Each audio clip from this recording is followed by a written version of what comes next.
할렐루야. 네. 우리 옆에 사람 인사합시다. 잘 오셨습니다. 우리 한 번 더 인사합시다. 당신을 위해 좋은 일이 시작되었습니다. 당신을 위해 좋은 일이 시작되었습니다. 아멘. 네. 제목을 한번 같이 읽습니다. 누가 주와 같으리까?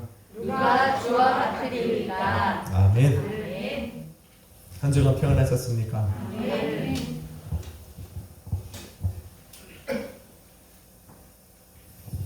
삶을 통해 주님을 체험하고 주님을 기억하는 사람들은 하나같이 주와 같은 분이 없다라고 고백할 겁니다. 아멘. 왜? 주님이 하시면, 주님이 아니시면 할 수 없는 일들을, 또 주님이 살아계시지 않으면 결코 이루어질 수 없는 일들을 경험하며 살아왔기 때문입니다. 여러분에게도 이런 경험들이 있으리라 믿습니다. 저에게도 이런 경험들이 참 많이 있습니다. 제가 우리 주님을 부인하지 못하는 이유들 중에 하나가 바로 이런 주님을 경험했기 때문입니다. 말씀을 공부하고 신학을 아무리 공부해도 그 하나님의 존재를 깨닫는 것은 어려운데, 그렇게 또 공부하고도 주님을 떠나는 사람이 많은데 주님을 딱 체험하고 나니까 부인할 수가 없는 거예요. 제가 전도사 때 30살이 갓 넘었을 때 담임 사역자로 청빙을 받았습니다. 오늘은 좀 간증을 할 테니까 잘 들으시면 됩니다. 오늘 누가 주와 같으리까에 주 같은 분이 없다 이야기하고 싶은 거예요. 청빙을 받아 갔습니다. 청빙을 받아간 첫날 저를 청빙한 목사님은 바로 미국으로 떠나고 제가 그 교회를 담임하게 됐습니다. 담임하고 나서 이틀이 지났는데 한참 40일 작정 새벽 기도를 하고 있는데 장로님 가족이 저를 찾아온 거예요. 딸 2명이 있는데 2명은 다 맥메스터 의대를 다니는 자매입니다. 그 자매가 막내딸이 방에서 나오지도 않는다는 거예요. 왜냐하면 그 전날 밤에 꿈을 꿨는데 얼마나 두려운 꿈을 꿨는지 집 밖에를 못 나오는, 자기 방에서 나오지도 못해요. 겨우 장로님이 설득을 해갖고 저한테 온 겁니다. 그리고 기도를 해달라는 거예요. 그래서 뭔가를 좀 알아야 되니까 무슨 꿈을 꿨냐고 물어보니까 그 자매가 한마디 했어요. 제가 말씀을 드리면 목사님이 또 알아서 해석을 할 것 같으니까 말씀드릴 수 없으니까 목사님, 전사님이 기도해 보시고 내일 저한테 말씀해 달라는 거. 아니 제가 무슨 다니엘도 아니고 꿈꾸는 요셉도 아니고 뭐 여하튼 오케이. 그리고 기도를 하고서 내일 다시 오라고 하고 보냈습니다. 그리고 나서 얼마나 기도했겠어요. 저한테는 위기가 봉착한 거예요. 만약에 내가 거기서 그걸 못하면 사역하기 힘들어지는 겁니다. 그래서 하나님 앞에 그날 기도를 하고 그리고 잠이 딱 들었는데 그날 밤에 얼마나 무서운 꿈을 꿨는지 진짜 아마 난생처음 꾼 꿈 같아요. 그런데 그 꿈을 꾸면서 우리 하나님이 계속 그 꿈에 대해서 알려주시는 거예요. 그리고 나서 꿈속에서도 이 꿈을 그 자매가 꿨다라는 생각이 드는 거예요. 그래서 그 다음날 눈을 떴어요. 제 마음이 어떻겠어요? 얼마나 담대하겠어요. 그죠? 담대하게 그 장로님한테 전화를 해서 빨리 오시라고 했어요. 딱 왔어요. 그래서 그 자매한테 어젯밤에 있었던 그 꿈들과 또 이런 일들을 다 얘기했더니 자매가 깜짝 놀라는 거예요. 자기랑 꿈꾼 거 똑같다는 거예요. 그리고 하나님이 알려주신 대로 그에게 꿈을 이야기했고, 그래서 나서야 그 자매 얼굴에서 환한 웃음이 지는 거예요. 이걸 누가 사람이 했다고 그러겠어요? 여러분도 안 믿기잖아요. 그죠? 이건 캐나다에 있는 분들도 보고 있어서 이게 거짓말이 아니라는 거를 너무 잘 알고 있는 거예요. 이런 주님을 체험하고 나면 어떻게 주님 같은 분이 없다 이렇게 할 수 있겠어요? 할렐루야. 한 가지 더 할까요? 제가 토론토에서 청년들 치유 상담을 했습니다. 한동안 그런 사역을 쭉 하면서 큰 집회를 열었습니다. 큰 집회를 열고 많은 청년들이 그 자리에 왔는데 3박 4일 동안 집회가 진행되는 동안에 여러 명의 상담하시는 사역자들이 각 방에 들어가서 청년들이 오는 대로 상담을 해주기 시작했습니다. 처음에는 나이도 젊고 목사님들도 있고 거기 가서 앉아있는데 어떤 자매 한 명이 들어왔어요. 이제 갓 대학생이 된 것 같은데 자매가 한 명 들어왔어요. 그래서 고민을 한참 얘기하는데 도대체 무슨 말을 하는지 모르겠어요. 30분 동안 이야기를 듣는데 수박 겉핥기라는 것 같아요. 계속 알맹이 없는 이야기만 하는 거예요. 그래서 내가 단도직입적으로 얘기를 했어요. What's your problem? 도대체 네 문제가 뭐니? 나를 왜 찾아왔니? 그랬더니 그동안부터 말을 일단 한 10분 동안 침몰하다가 그때서부터 자기 인생을 쫙 얘기하는데 그때 유학 오는 학생들 치고 못 사는 집안 없어요. 그때는 다 잘 살고 차도 좋은 거 타고 막 그런 유학생들인데 그 자매도 그런 부류들 중에 한 명이에요. 뭐 이렇게 쭉 얘기를 하는데 그 얘기를 듣기 시작하면서부터 한 3시간, 4시간을 그 자매 얘기를 들은 것 같아요. 그 얘기를 들으면서 얼마나 제가 울었는가 깜짝 놀랐어요.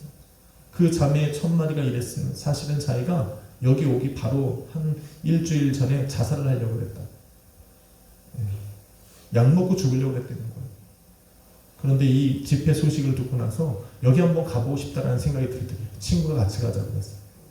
그래서 그 집회에 참석을 했고 또 다른 상담실 방에는 사람들이 애들이 꽉 차 있는데 제 방에는 없는 거야. 그래서 빈 방 찾아서 들어온 거예요. 누가 저한테 오겠습니까? 굉장하신 한국에서 오신 목사님들도 좀 있었는데 그래서 저한테 들어와서 그 얘기가 한참하는 동안에도 밖에 한 명이 줄 서 있지 않았어요.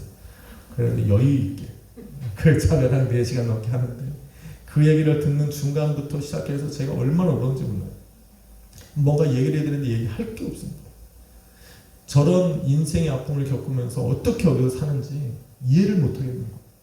저런 큰 가정사를 두고 어떻게 저 자매가 여기 와서 저렇게 웃으면서 살아갈 수 있는가 라는 마음에 공감이 되기 시작하는 거예요. 그리고 나서 그 자매의 얘기가 다 끝나고 나서 해줄 말이 없다. 기도를 해줄게. 그리고 그 자매를 다 끌어안고서 기도를 하기 시작하는데 갑자기 이 영안이 확 열리는 거예요. 그러면서 그 자매가 살아왔던 인생이 파노라마처럼 지나가는 거예요. 쫙 지나가는 거예요. 그게 순간적인 것 같은데 제가 얼마 동안 그 자매를 안고서 그렇게 무슨 기도를 해줬는지도 모르게 시간이 지나갔는데 나중에 한참 정신을 차리고 기도를 딱 마치고 나니까 그 자매가 저를 위로하더라고요. 전사님 난 괜찮아요. 괜찮냐고 나한테 오히려 나는 전사님 괜찮으시냐고 나를 오히려 위로하고 있는 거예요. 내가 무슨 기도를 했는지도 몰라요. 그리고 나서 제가 그 자매를 딱 끌어안고 이제는 자리에 앉혀놓고 진짜 상담에 들어갔어요. 하나님이 내게 전사님에게 이런 걸 보여주셨다. 그리고 그 장면을 다 설명을 했는데 깜짝 놀라는 거예요. 그러나 자기 인생을 쫙 이야기하고 나니까 그 자매가 더 이상 뭐 얘기할 게 없는 거예요. 그런데 하나님께서 이것을 보여주면서 그 장면들마다 똑같은 장면이 하나씩 있는데 그 옆에 똑같은 분이 서 계셨다. 너가 정말 무섭고 두려워서 네 골방에서 나오지 못하는데 집안이 풍지박산이 나고 네가 그 구석에 쭈그리고 앉아가지고 두려워서 숨도 쉬지 못할 바로 그 옆에 주님이 서 계시는 걸 봤어요. 모든 장면들마다 그 주님이 너와 함께 하시는 것을 나는 똑똑히 봤다. 할렐루야. 그 이야기를 하고 나서 그 자매가 얼굴이 변했어요. 그러면서 자기가 처음으로 자기가 이 땅에 태어난 것에 대한 행복하고 기쁨을 느꼈다. 그 자매가 지금 결혼하고 애 둘 낳고 남편하고 잘 살아요. 지금도 연락합니다. 지금은 영국에 삽니다.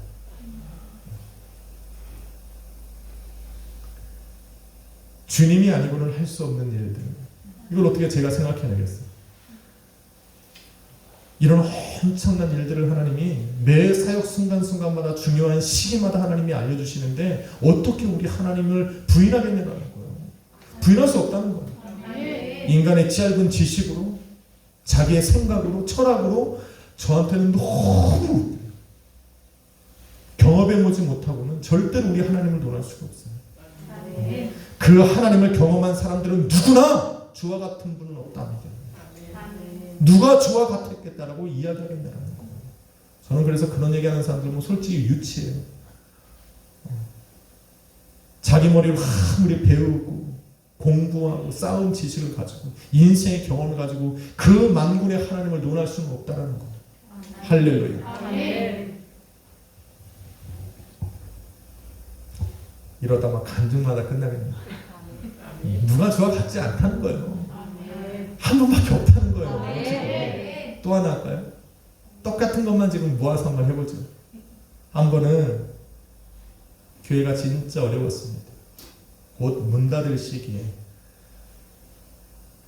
보통 한 번 렌트를 하면 230만 원씩 세가 나가요. 월세가 나가요.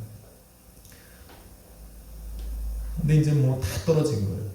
그래서 이제 한 달밖에 이제 살 수가 없는데 그래서 하나님 앞에 기도할 수밖에 없어요. 하나님 살려주십시오. 그리고 나서 한 집사님이 오셨는데 그분 이름이 차은신 집사님이에요. 그분이 한 주에 이제 여러 가지 단계가 있는데 왔다가 그냥 가시고 왔다 그냥 가시고 근데 그분이 왔다 간 그 주에는 돈이 1,000불 이상이 나는 거예요. 할렐루야. 여러분은 지금 감동이 없을 거야. 저한테는요 그때 그게 우리 교회였어. 그냥 교회. 그분이 왔다 가면 대화도 안 해요. 예배만 드리고 그냥 사라져요. 그분이 왔다 드리고 예배를 드리고 간 날은 항상 1,000불씩 있어요. 헌금이 그렇게 들어왔어요. 그래서 한 달 한 달 살아가다 이번엔 도저히 안 되겠다. 그래서 예배를 끝나다가 축도를 하다 말고 집사님한테 그랬어요. 가지 마세요. 그리고 축도를 끝나고 진짜 안 가셨어. 그래서 제가 그분하고 이제 상담을 하게 됐어요. 그렇게 한참 그분이 이제 우리 성도가 되고 그분이 토론토에서 엄청난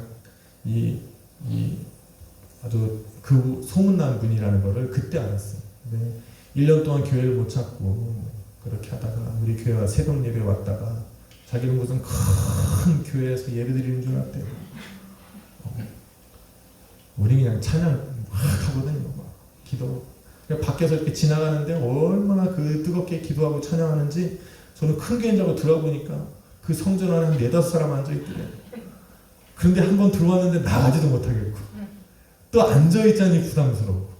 그래서 한두 주도 그렇게 오다 보니까 그 다음날 또 그 금요 예배만 되면 자기 발걸음이 그쪽으로 가더래요. 밀려오더래요. 주일날에도 다른 교회를 이렇게 다녀보는데 자꾸 이 교회가 마음이 오더래요. 그래서 그분이 우리 교회 등록을 하고 이제 집사 임명도 받고 한참 사역을 하다가 어느 날 제가 기도를 했어요. 기도를 하는데 그분의 집을 신방을 탁 들어가는데 남자 큰 3명 사람들이에요. 등치가 그냥 얼마나 그냥 뚱뚱한 사람들이 3사람이 문을 열고 들어가니까 앉아있는 건 그런데 전부 다 입을 벌리고 배고프다는 거예요. 계속 배고프다는 거예요. 계속 달라는 거예요. 근데 이 집사님이 계속 갖다 입에다가 먹을 걸 넣는데도 계속 배가 고프다는 거예요. 이상한 꿈을 꾼 거예요.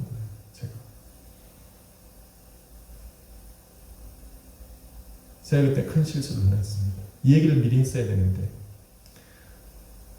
제가 이렇게 얘기를 안 하다가 낭패를 본 기억들이 참 많습니다. 그 중에 하나입니다. 그리고서는 저도 이제 잊어버리려고 했고 잊어버리고 그리고 딱 지나다가 한 2달 후에 이 집사님이 저하고 상담을 하러 왔어요. 목사님 큰일 났습니다. 사실은 그 얘기하기 전에 한 달 전에 이분이 무슨 말을 했냐면 저한테 찾아오셨어. 목사님 우리 교회를 하나 삽시다 그러더라고요. 한 달 230만 원씩 내기도 벅차 죽겠는데 그거 교회를 사자는 거예요. 자기가 1밀리언을 내겠대요. 그게 2.5 밀리언인데 자기가 1밀리언을 내고 나머지는 이자를 갚아 나가겠대요. 우리 교회는 부흥할 거니까 금방 갚아 나갈 거라는 거예요. 그냥 거기서 그냥 할렐루야 아멘 했어야 되는데 그게 그 아름다운 성전이 눈에 보이는 게 아니라 그 이자가 눈에 들어오는 거예요. 그래서 제가 거기서 이 무제한 종이 노했어요. 그래서 그때 그분이 50만 불을 갖고 왔어요. 현찰로. 수표를 끊어서 갖고 왔는데 제가 안 받았어요. 저는 개척할 마음이 없어요. 여기 광장 건축할 꿈이 없습니다. 그래서 이분이 그때 돌아갔어요. 아무튼 축복기도 해주고 돌아갔어요. 그리고 나서 한 달 있다가 이분이 다시 왔어요. 목사님 큰일 났다는 거. 교회를 지으려고 50만 불을 준비해서 오셨는데 이 50만 불을 교회를 개척을 안 하다 보니까 남은 거예요. 사실은 이거를 그래서 저쪽 킹스턴에 있는 그 가게 자리를 놓고 거기다가 다시 스시집을 하나 했어요. 우리 교회보다 더 커요. 그 엄청난 스시집을 하나 열었는데 저희는 토론토에서 거기까지 한 거의 3시간 정도 걸리는 거예요. 그러니까 매번 갈 수가 없는 거예요. 여기서 사업장이 엄청나게 크니까 7개나 가지고 있으니까 이거 돌아다니는 것도 힘드신 거예요. 그래서 거기를 아는 남자분한테 맡겼는데 그분이 돈을 이제 달라는 대로 다 보내줬어요.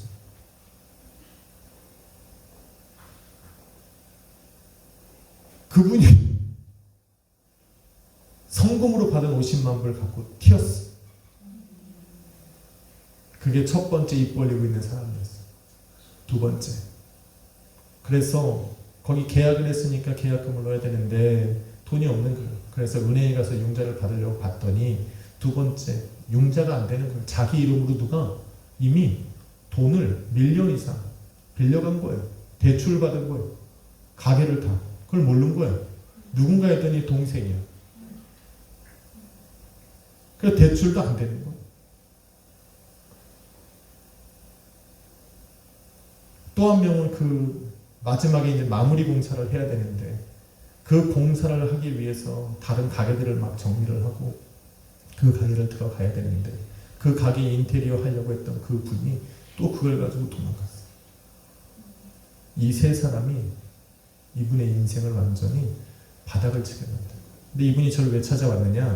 그 얘기를 하려고 찾아온 것이 아니에요. 그 얘기를 딱 하는 순간 제가 이 집사님한테 너무 미안하다고 했어요.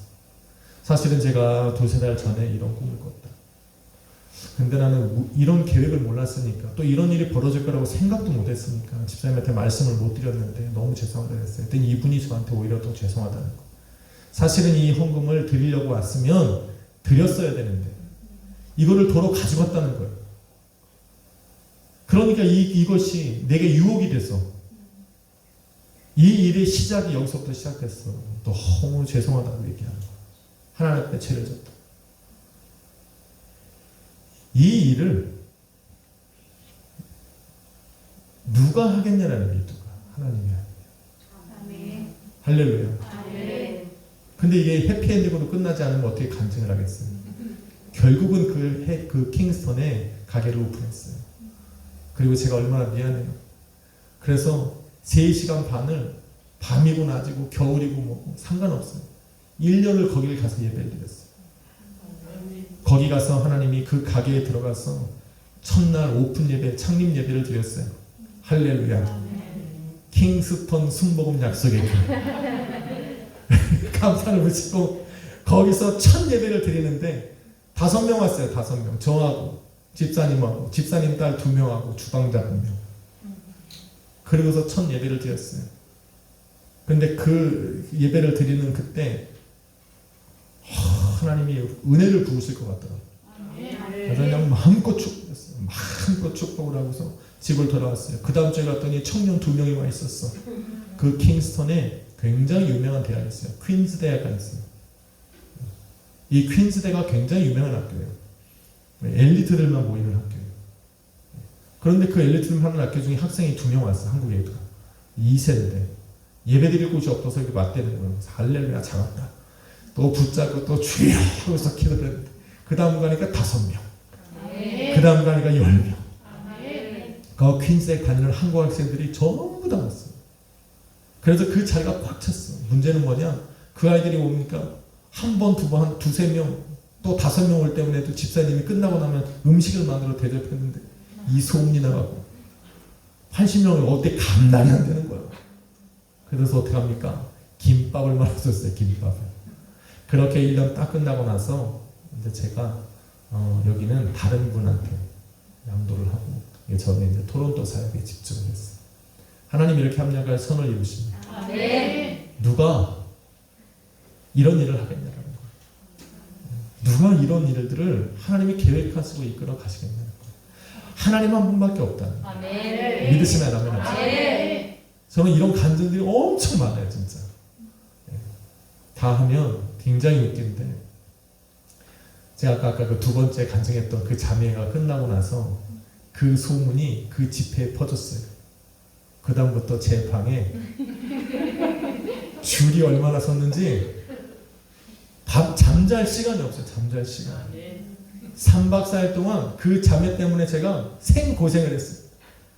몇 명인지 몰라요. 나중에 집회가 끝났는데도 감당이 안 되는 거예요. 그래서 마지막 강당에 그 몇천 명 들어가는 그 강당에 틀어놓고 이제 마지막에 그 사역자들이 앞에 쭉 서서 이제 한 명씩 기도를 해주고 이제 파송을 보내는 거예요, 집으로. 그런데 그 줄이 몇백 명이 줄을 서는 거예요, 그 앞에. 그 사역자가 한 3, 40명이 섰는데도 그 줄이 그렇게 써요. 그런데 다 기도도 못 해줬어요. 막 그냥 기도를 하는데 막 할 때마다 그냥 은혜가 넘치는 거예요. 아멘. 할렐루야. 아멘. 하나님이 하시는 거니까. 아멘. 하나님이 하시는 일은 엄청나더라고요. 아멘. 다 넘겨.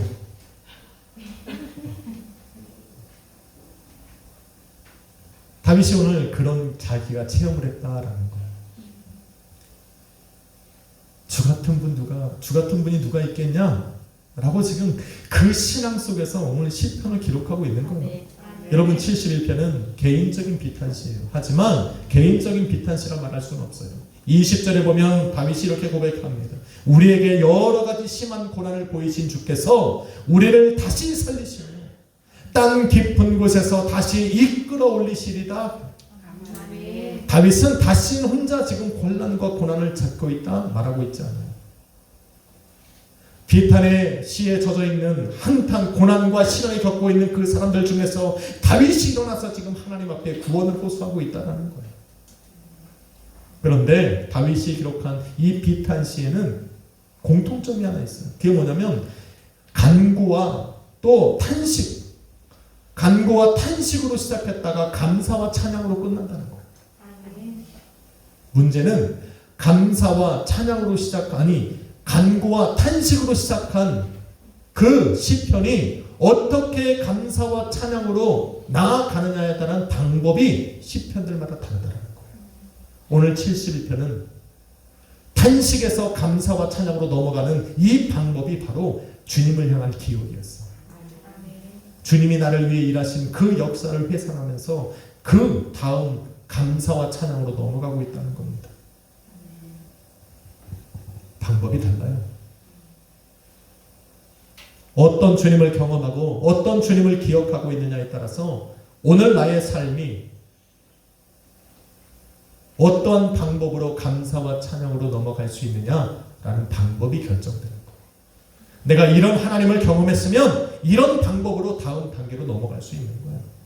내가 경험한 하나님만큼, 내가 체험한 하나님만큼, 내가 기억하고 있는 그 하나님의 방법대로 나는 탄식에서, 시련에서, 고난에서 감사와 찬양으로 넘어가는 거예요. 다윗은 먼저 우리 하나님 기억하기를 자신을 택하여 주신 하나님을 기억합니다.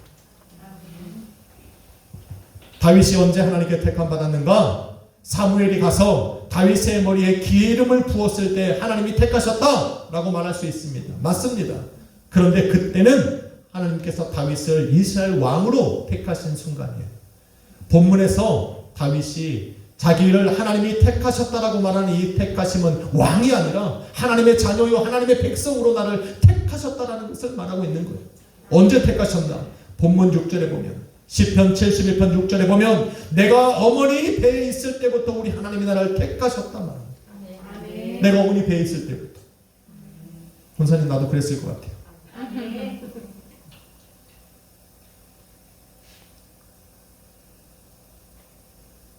사람이 어떻게 어머니 뱃속에 있을 때를 일을 기억합니까? 못하죠. 그런데 다윗이 지금 자신은 어머니 모태에서부터 우리 하나님이 날 택하셨다 말하고 있어서 의문을 제기합니다. 하지만 그럼에도 불구하고 다윗이 이렇게 이야기하는 것은 무엇이냐면 하나님이 말씀하셨으니까 하나님이 말씀하시는 소리를 자기는 들었어요. 주님이 말씀하시면 인간의 기억으로 상상으로 생각해낼 수 없는 그 진리들을 깨닫게 되는 역사가 일어나는 겁니다. 할렐루야. 앞선 간증들을 제가 그래서 하는 거예요. 인간의 생각으로 꿈을 꾸겠습니까? 인간의 생각으로 그 인생을 내가 바라보겠습니까? 인간의 생각으로 앞으로 장차 일어날 일들을 제가 깨닫겠냐라는 거. 그거 아니에요. 하나님이 알려주시면 가능하다는 거예요. 다윗은 항상 이렇게 얘기했어요. 나는 하나님의 자녀다. 시편 2편 7편에 보면 내가 여호와의 말씀을 전하노라 너는 내 아들이라. 오늘날 내가 너를 낳았다 말씀하셨어요. 이 소리를 들은 거예요. 하나님이 나를 낳으셨구나. 나는 하나님의 자녀가 된 거구나. 나는 이 땅에 태어나면서부터 우리 하나님께서 나를 택하신 하나님의 자녀요 백성이구나라는 확신이 든 겁니다. 믿으시면 아멘 합시다. 이것은 다윗뿐만이 아니에요. 하나님의 택하신 당신의 백성으로 택하신 이스라엘 민족에게도 우리 하나님이 끊임없이 말씀하셨어요. 이사야 44편 22절에 보면 나는 너를 모태에서부터 지어낸 너를 도와줄 여호와라. 24절에서는 내 구속자여 모태에서 너를 지은 나 여호와라고 끊임없이 말씀하셨어요. 어디서부터? 모태에서부터. 너가 어머니 배에서 조성되기 전부터 나는 너를 알았다는 거예요. 내가 너를 어머니 모태에서 조성한 이유는 내 백성 삼고자. 믿으시면 아멘 합시다. 다윗과 이스라엘에게만 말씀하신 거 아니에요. 주님의 뜻대로 부르심을 받은 사람들에게는 전부 다 하나님이 그런 말씀을 하셨어요. 예레미야 선지자를 부를 때도 예레미야 1장 5절에 보니 뭐라고 말합니까? 내가 너를 모태에서 짓기 전에 너를 알았고. 할렐루야. 내가 어머니 배에서 나오기 전에 너를 성별하였고 너를 여러 나라 선지자로 세우기로 내가 작정하였노라. 끝내주지 않습니까? 우리 기억을 뛰어넘는 분이에요. 우리는 어머니 뱃속에 있을 때를 기억하지 못하지만 나를 어머니 배에서 조성하신 우리 하나님은 모든 걸 다 알고 계십니다. 침례 요한에게는 뭐라고 말합니까? 그가 어머니 모태에서부터 성령 충만을 받았더라 말합니다.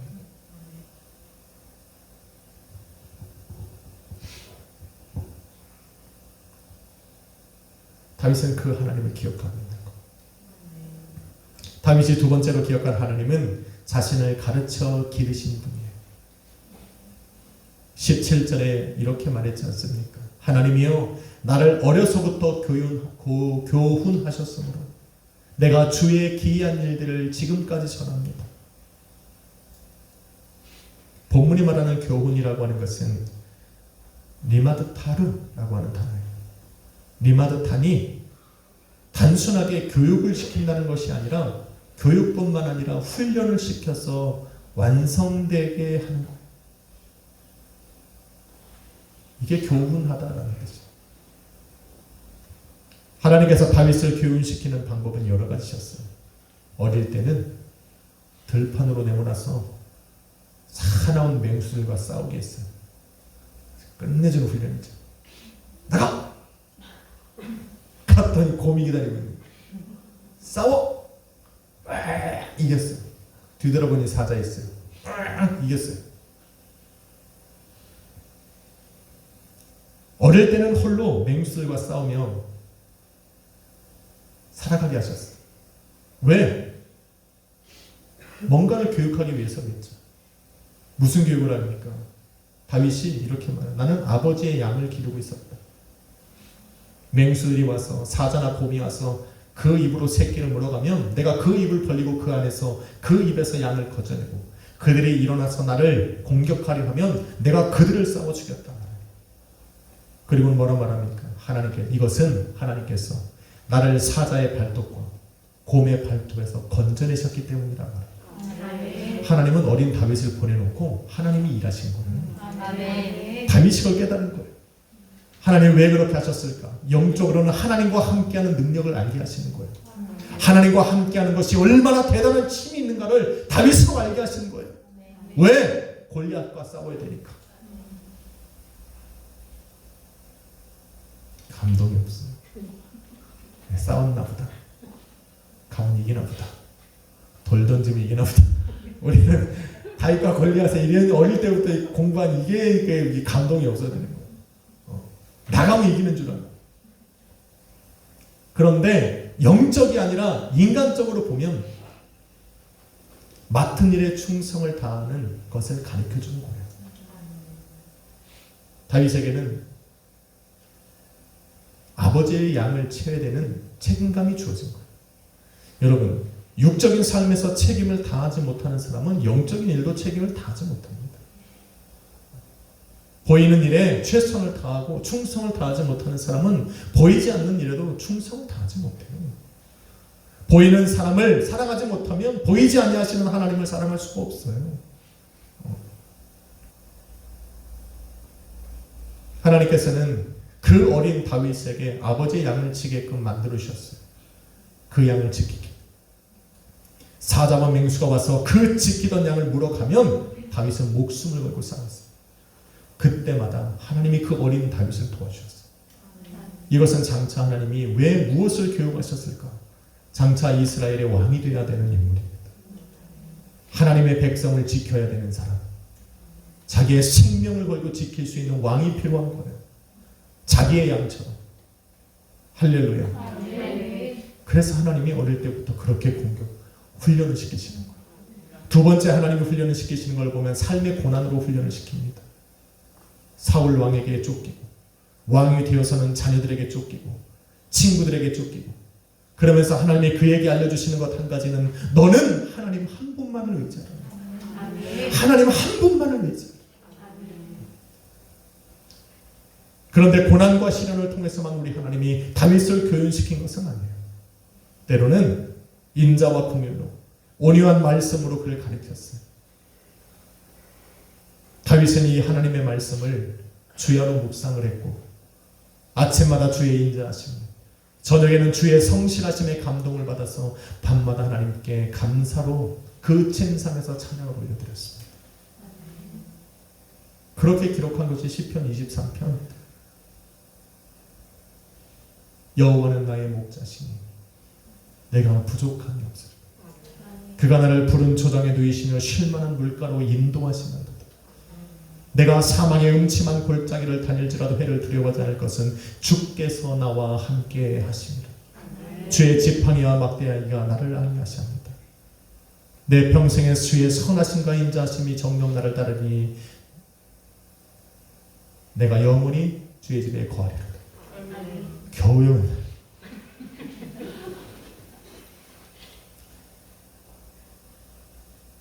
다윗이 그런 시간들을 지나면서 하나님의 말씀을 깨달으면서 얘기한 첫 번째고 여호와는 나의 목자라는 것. 그래서 나는 부족함이 없다는 것. 그 수많은 시련들을 겪으면서도 다윗의 입은 항상 하나님을 향하여 감사의 기록을 올립니다. 그 하나님을 기억하고 있습니다. 이런 삶의 현장에서 직접 교육과 훈련을 받게 된 다윗이기 때문에 주께서 나를 어머니 모태에서 택정하셨기에 나는 주의 기이한 일들을 전합니다 라고 고백합니다. 삶을 통해 다윗처럼 이렇게 하나님의 기이한 일들을 체험해야 됩니다. 귀로 듣는 걸로 부족합니다. 하나님의 기이하신 일들을 전하고 그 하나님의 능력을 세상에 선포하기 위해서는 내가 만나야 돼요. 우리 하나님. 그 기이하신 일들을 내 삶 속에 체험해야 돼요.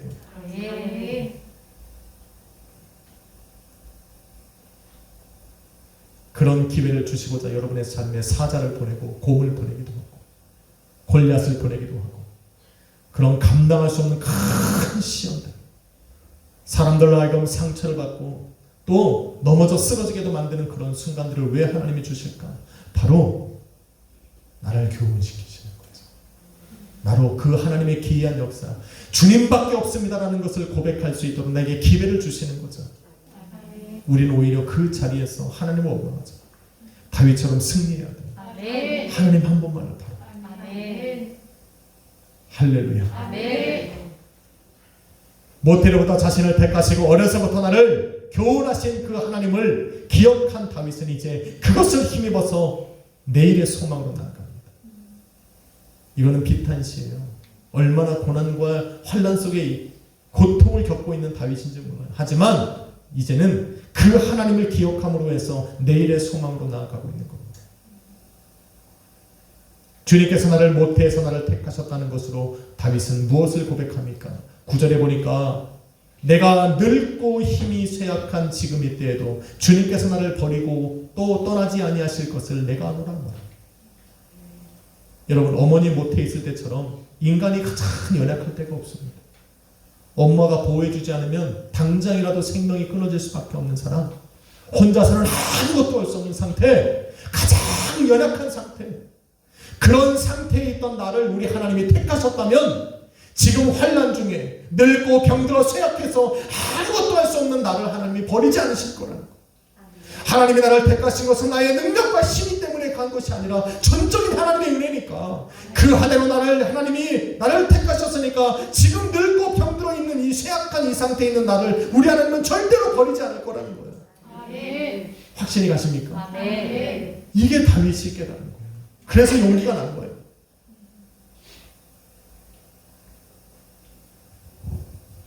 또한 하나님께서 나를 어릴 때부터 교훈하셨다 라고 고백한 다윗이 18절에는 뭐라고 말합니까?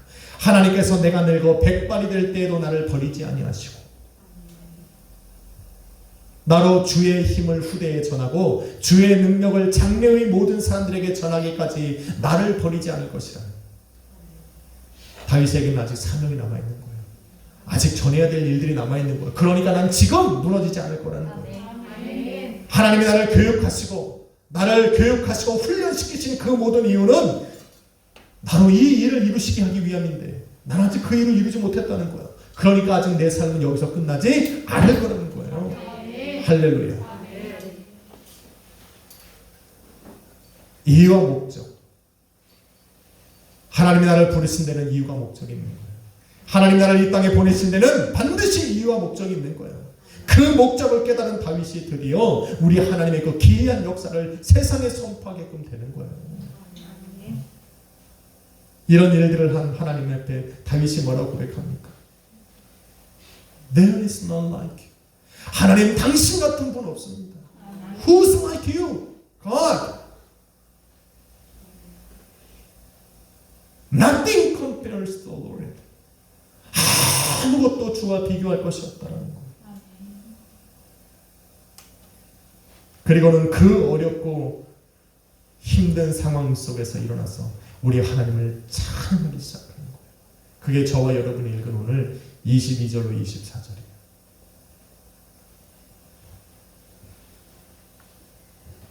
한번 읽어봅시다. 시작. 나의 하나님이여, 내가 또 비파로 주를 찬양하며 주의 성실을 찬양하리이다. 이스라엘의 거룩하신 주여, 내가 수금으로 주를 찬양하리이다.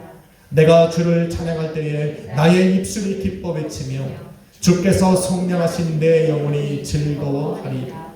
나의 혀도 종일토록 주의 의를 작은 소리로 읊조리오니 나를 모해하던 자들이 수치와 모함을 당합니다.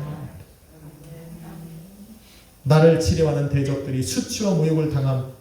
그때가 언제라고? 하나님이 역사하십니다. 아멘. 사랑하는 성도 여러분,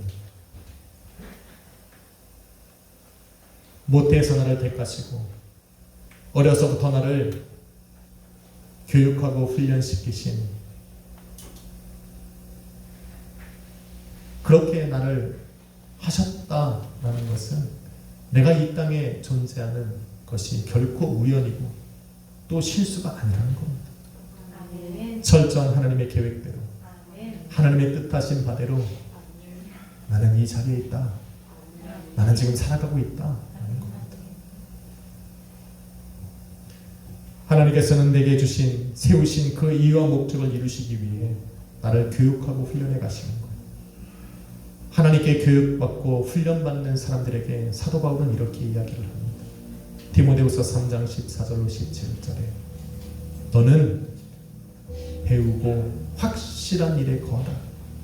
너가 누구에게서 배운 것을 알고 너는 또 성경을 알았으니 모든 성경은 하나님의 감동으로 된 것으로 교훈과 책망과 바르게 함과 의로 교육하기에 유익하니 이는 하나님의 사람으로 온전하게 하며 모든 선한 일을 행할 능력을 갖추게 하려 합니다.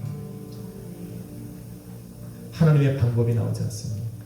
때로는 우리 하나님이 우리를 교육하고 훈련하실 때 나로 회개하라는 책망의 말씀으로 나를 교육하기도 하시고 바르게 하시기 위해 고난을 주시기도 하시고 의로 교육하기 위해 인자와 자비의 말씀으로 내게 다가오시기도 하신다라는 겁니다. 그러니 그 선하신 그 교육하고 훈련하시는 그 끝에는 우리 하나님의 계획이 있다라는 거예요. 선한 일에 나를 사용하시기, 그 선한 일을 행하시는 능력을 주시기 위해 나로 하나님 앞에서 온전케 하시기 위해 나를 그렇게 이끌어 가신다라는 겁니다. 그러니 때로는 우리 삶에 우리 하나님의 책망이 와도 때로는 고난으로 내 삶이 좀 힘들어요. 우리 하나님께서 계획하신 그 일을 믿고 한번 우리는 순종하며 또 걸어가 볼 거. 여러분 오늘 고단스러우십니까? 시련이 와서 힘드십니까? 바로 이것을 기회로 삼으십시오. 하나님의 그 기이한 역사를 깨닫는 체험하는 그런 기회로 삼으십시오. 오늘의 기억이 내일의 소망으로 나아가는 방법이 될 것입니다. 오늘도 함께 하시는 주님, 우리 주님은 결코 실수하지 않습니다. 저와 여러분을 결코 실망시키지 않는다. 그 하나님을 한번 믿고 그 하나님의 말씀에 의지해서 믿음으로 걸어가 봅시다. 반드시 좋은 일과 만나게 될 겁니다. 기도 후에 찬양 후에 우리 교회를 위해서 기도할 것이고 여러분을 위해서 기도할 거지만 그렇게 끝나고 한 번 더 기도할게요. 우리 지방의 목사님 중에 지난번에 오셔서 기도해 주셨던 분 중에 이문희 목사님이라는 분이 계신데 소장 폐색증이 걸리셔서 지금 거의 일주일째 물도 못 마셔요. 수술을 해야 되는데 수술도 할 수 없대요. 벌써 2번이나 수술을 하셔서 그 수술 후유증으로 이게 병이 다시 재발된 거라 더 이상 수술을 할 수가 없대요.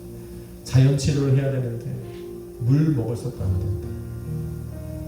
그래서 호흡기 끼고 지금 계시는데 오늘 급하게 단체 단톡방에 그렇게 올라왔어요. 오늘 금요 철야 예배를 드리시는 모든 목사님들은 성도님들과 한번 같이 기도해 주십시오라는 부탁을 올렸습니다. 끝에는 이분을 위해서 한번 기도할게요. 실수하지 아니하시고 우리를 실망시키지 않는 주님, 우리 기도에 응답해 주실 바 있습니다. 기도하겠습니다. 거룩하신 아버지 감사합니다. 오늘도 나를 택하여 주시고 나를 교육하고 훈련하심으로 주님 원하시고 기뻐하시는 모습으로 우리를 온전케 만들어 가심을 감사합니다. 그 주님의 그 모든 은혜를 기억하며 오늘의 고난의 시간들을 이겨나갑니다. 나를 실망시키지 않는 주님 때문에 다시 한번 일어나 내일의 소망을 품습니다. 주님, 우리의 믿음을 붙들어 주시옵시고 믿음으로 나아가는 우리 성도들이 승리할 수 있도록 주님 함께하여 주옵소서. 예수 그리스도의 이름으로 기도했습니다. 찬양 한번 드려보려고 합니다. 오 신실하신 주, 그 주님을 마음 다해 고백합시다. 하나님 한번도 나를 실망시킨 적 없으시고 언제나 공평과 은혜로 나를 이끄셨네. 지나온 모든 세월들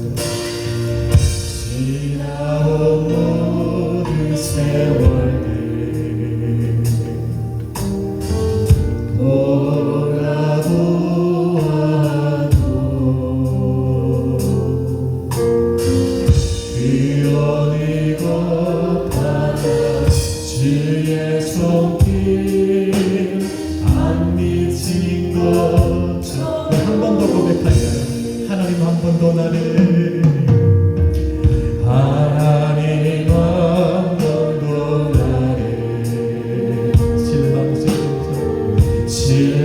지킨 적 없으시고 언제나 공평과 은혜로 나를 지키셨네. 오 신실하신 주, 오 신실하신 주,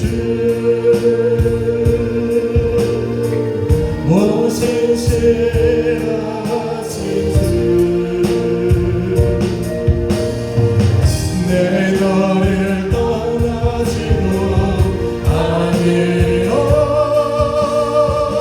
내 너를 버리지도 아니요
여러분 믿으십니까?